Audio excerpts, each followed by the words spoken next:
Կկնքեն ի վերջո խաղաղության թուղթը, երբ որտեղ երկուստեք հաստատում են 17 կետերով փաստաթուղթը համաձայնեցված է, բայց սա փաստորեն ամենևին էլ չի նշանակում, որ մնացել է ստորագրումը, շարժումը գրիչով։ Ալիևը շարունակում է վերջնագրերի շարքը, նրա սիրտը Զանգեզուր կոչվածն է ուզում է, որ փոխենք մեր մայրօրենք սահմանադրությունը, ու հարց է, թե դեռ էլ ինչեր է ուզելու։ Պատրվակներ են անշուշտ, նա շարունակում է մանևրել, ստել, ասում էր անցած նոյեմբերին COP29-ից հետո հնարավոր է ստորագրվի, հետո ասում էր կստորագրվի, եթե բոլոր կետերը համաձայնեցնեն։ Մոսկվայում էր ասում ռուսական լրատվամիջոցին։ Երբ կստորագրվի խաղաղության պայմանագիրը։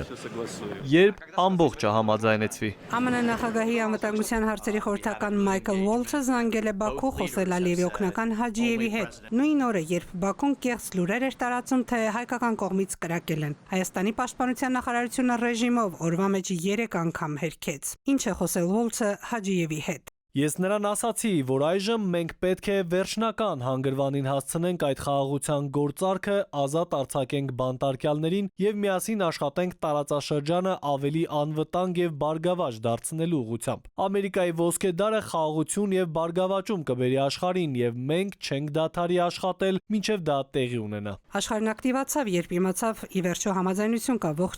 ողջունում էին։ Չէր սպասում Ալիևը, հիմա ինչ հնարքի է դիմում։ Բաքվի լրատվամիջոցները, հատկապես նրանց պաշտպանության նախարարության հետ ասոցացվող, վերջին օրերին անընդմեջ են կեղծ լուրերը տարածում, իբր Հայաստանը պատրաստվում է հարձակման։ Բացարձակ չեն անդրադառնում փաստին, որ Բաքուն մերժում է Երևանի առաջարկը ստեղծել հրադադարի ռեժիմի խախտման դեպքերի եւ այդ մասին տեղեկությունների հետաքննության Հայաստան-Ադրբեջան համատեղ մեխանիզմ։ Պարզ ասած, Ադրբեջանը չի ցանկանում, որպեսզի համատեղ հետաքննություն կատարվի, եղել է հրադադարի խախտում, թե ոչ։ Ադրբեջանն ըստ մասնագետների չի ձգտում դրան, որպեսզի շարունակի Հայաստանին մեղադրել պատերազմ հրահրելու համար եւ այդ սուտը օգտագործելով ռազմական ագրեսիայի գնա։ Ուշագրավ է, որ սուտը ձևակերպում են մեջբերում հայկական զինուժը կրակ է բացել սահմանի հարավ-արևելյան ուղղությամբ։ Իսկ սա ի դեպ այն հատվածն է, որտեղ Բաքուն ձգտում է Զանգեզուրի միջանցք կոչվածին։ Ադրբեջանն եւ Թուրքիան չունեն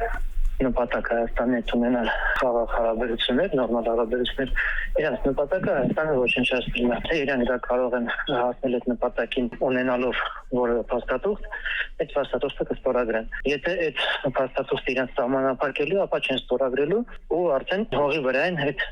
քայլերը ձեռնարկելու։ Ամեն Ադրբեջանի բավարարված պահանջը Հայաստանին ինչ որ իմաստով զինաթափում է։ Հանրահայտ է, որ խաղաղության փաստաթղթում սահմանադրության փոփոխության հարց չկա։ Հանրահայտ է, որ հաղորդակցությունների ապաշրջափակման հարցը առանձնացված է եւ բոլորովին այլ քննարկման նյութ է։ Եվ ուրեմն ինչու է Բաքուն ասում վաղ է խոսել ստորագրման տեղի եւ ժամի մասին։ Հիմա էլ հայտարարում է, թե Հայաստանը պետք է բացի Զանգեզուրի միջանցքը, ստեղծի ապառազմականացված գոտի եւ ապամոնտաժի սահմանային ռազմական ենթակառուցվածքները։ Նա նախազգուշացրել է, եթե Հայաստանը չկատարի այդ պայմանները, Ադրբեջանը կարող է դուրս գալ խաղաղության պայմանագրից։ Նա նոր բաներ է մոգոնում, ով կզսպի Ալիևին։